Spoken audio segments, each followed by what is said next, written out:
Viewers and subscribers, welcome to my channel Technical News Service. Hear what we have for you in today's headlines. Man shot and killed by police in Westmoreland. 28-year-old nail technician charged for double murder of pregnant woman and man. Police shot and killed by wife in Manchester, wife under police guard in hospital. Gang feud allegedly spurred Waterford double murder. Also in the headlines. Security guard and his bartender spouse held in lotto scam raid in Trelawney. 6. Charged for St. Anne murder. And, mum determined to bring back home remains of son who died trying to cross Mexico-US border. Please remember to like, share, comment and subscribe to my channel. Also hit that notification bell so you can be the first one to get notified when we drop a new video. Stay tuned for details.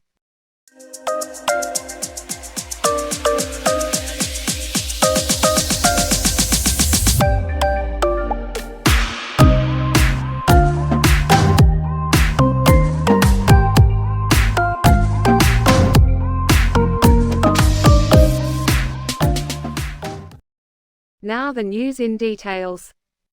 Man shot and killed by police in Westmoreland. Investigations are underway into the shooting death of a man believed to be of unsound mind at a bar near Betheltown in Westmoreland, on Monday. It is reported that the man was shot by a policeman after he allegedly attacked and stabbed the officer's colleague. The deceased has been identified as Dwayne Clark, also of a Betheltown address.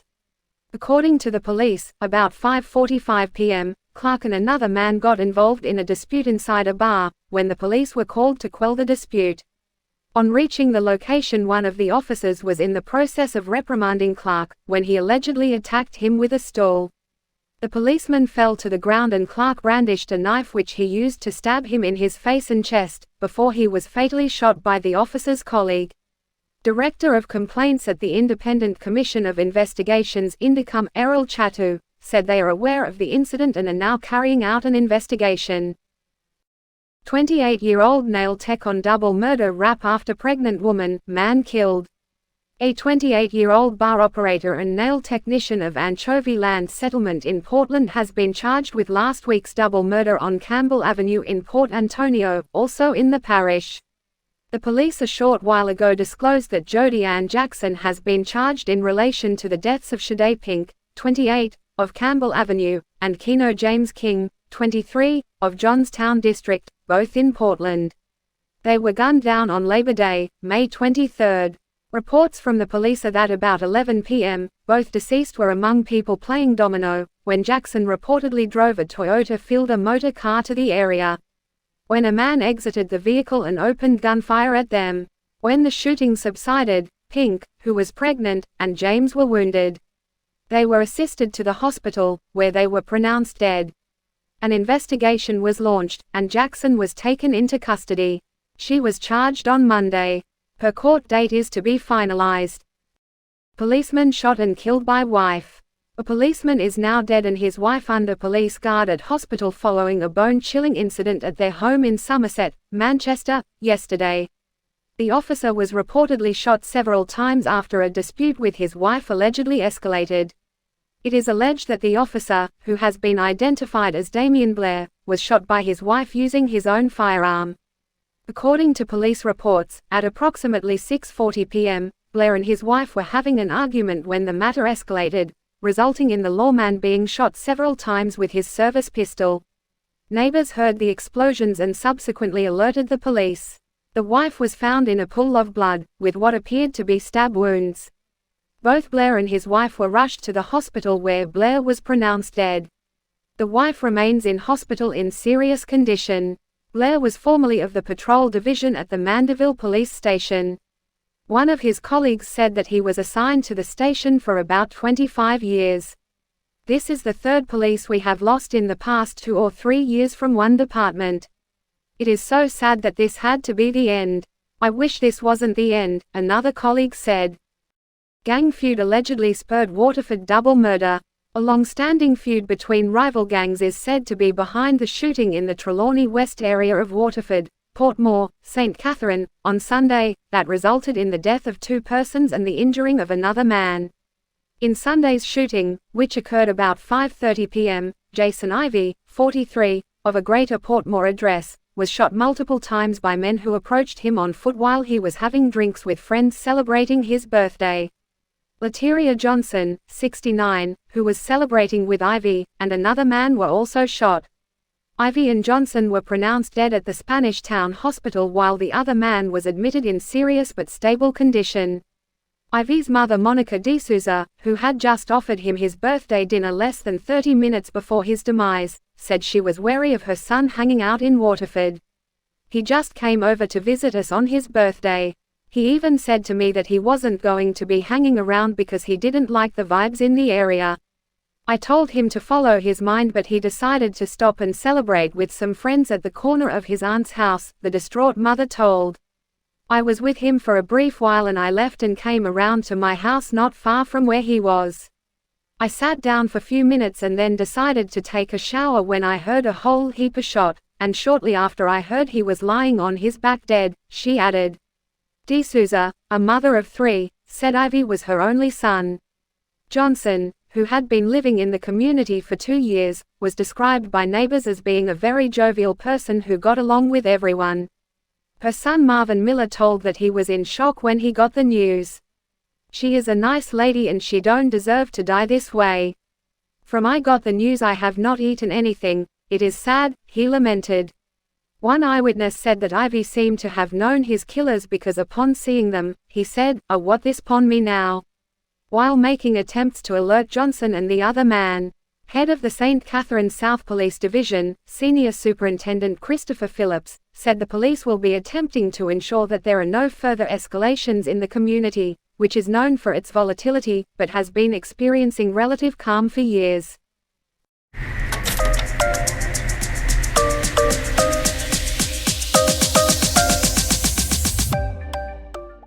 Continuing the news. Security guard and his bartender spouse held in lotto scam raid. A joint operation involving police from St. James and Trelawney and the Jamaica Customs Agency led to the arrest and charge of 2 persons on Monday, May 29.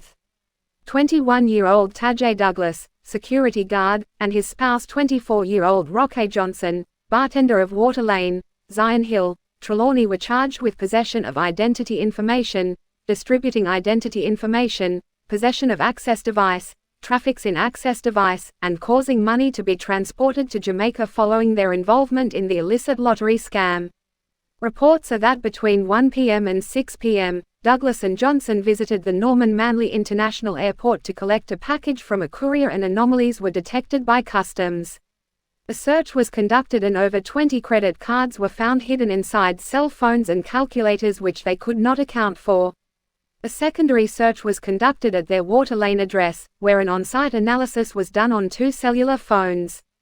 The phones were found to be populated with the identity and banking information of persons residing overseas. Johnson and Douglas were arrested and subsequently charged. Their court date is being finalized. 6. Charge for St. Anne murder. 21-year-old Imaro Mackenzie, otherwise called 6, of Damhead, Steer Town in St. Anne was slapped with several charges, including murder, for an incident dating back to July 2022. In addition to the murder charge, Mackenzie is also facing a possession of a prohibited weapon charge and unauthorized possession of ammunition following the shooting death of 29-year-old Siobhan Jones, otherwise called Ziggy, of Greenwich Acres, Mammy Bay, in the parish on July 2, 2022. Reports from the St. Anne's Bay Police are that about 9:30 p.m., on Friday, July 1, Jones was at a shop in the area when he was pounced upon by Mackenzie, who opened gunfire hitting him in the upper body. The police were alerted and Jones was taken to hospital where he succumbed to his injuries. Mackenzie was taken into custody and charged after a question and answer interview was conducted in the presence of his attorney on May 17 this year. His court date is being finalized. If even him, Asher's mum determined to bring home remains of son who died trying to cross Mexico-US border. Imagine getting a telephone call from your child, telling you that he is about to die. You are helpless because you can't dispatch anyone to help him because he is in a foreign land without any known friend or family members. This is the cruel reality Jennifer Grant Harris faced when her second-born child, Jermaine McPherson, 34, called her via WhatsApp and told her he was dying. Jermaine had traveled from Jamaica to Mexico with the hopes of crossing over into the United States of America. His mother said that he was in search of a better life, and even though she attempted to dissuade him from making the trip, the father of two decided to try his luck. In fact, his mother only learned that he had left the island on March 14, when he video called her from Monterrey, Mexico. Their conversation was one no parent would ever want to have. "He never looked good when I seen him. He say, 'Mummy, I'm sick,' and I told him that we are praying for him so him." Confirmation of Jermaine's death came via Jamaica's Ministry of Foreign Affairs. Portfolio Minister Kamina Johnson-Smith, speaking at a post-cabinet press briefing, said the young man's body was found on a street in Mexico. He was regrettably an unidentified person found on a street in Mexico, and his family had no idea where he was, and the persons who were supposed to have been traveling with him became uncontactable by the family, Johnson-Smith said. She said that the government would be working with the family to bring the remains back to Jamaica.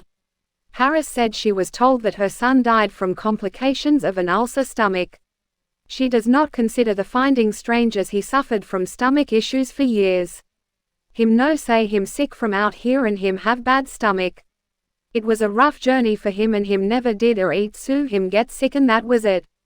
It looked like he died on the way to hospital and the driver realized and just throw him off on the sidewalk," she surmised.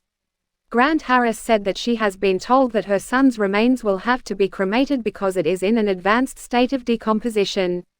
She told that she got the opportunity to view the body, via video link. She is determined to return it to Jamaica. "If er even him ashes me want. Is four of 'em me have and he is the second, but me and me children am close. Me love all of them. I know he was going to look a better life for his family. Not because him make the wrong move, me can't just give up on him like that. His body decompose so I can't get it, but me rather put down his ashes somewhere and no say a him that," the grieving mother said. "My son was a good person. He was very loving. On Mother's Day me cry because he would be the first one to call me and big me up. Him used to sell a Coronation Market and him always see life hard and him want a better life for his two children and me. Him 10-year-old son don't even want to go to school from the incident, and his 16-year-old a graduate from school this year, and not even pictures Jermaine gonna see. He just wanted to make life better for us," she said. The funeral home in Mexico has quoted a price of $3,000 approximately $457,000 for the handling and cremation of Jermaine's remains. Grant Harris said she has managed to come up with $1,500, which the funeral home requires as a deposit. She has no idea how she's going to find the remaining funds. "Sometimes I feel like I'm going to block out. Me want to go to the doctor but me have to use the money that me have to pay to help get his ashes here. Them say me need to deposit half of the money, which is $1,500, and then by the next week and a half I need to find the remainder of the money to get his ashes home. I don't even know where that gonna come from," she said. Anyone wishing to assist Jennifer Grant Harris to repatriate her son's remains, may contact her via telephone at 876-869-8377. That's the end of the news today from the Technical News Service. Thanks for watching and see you next time.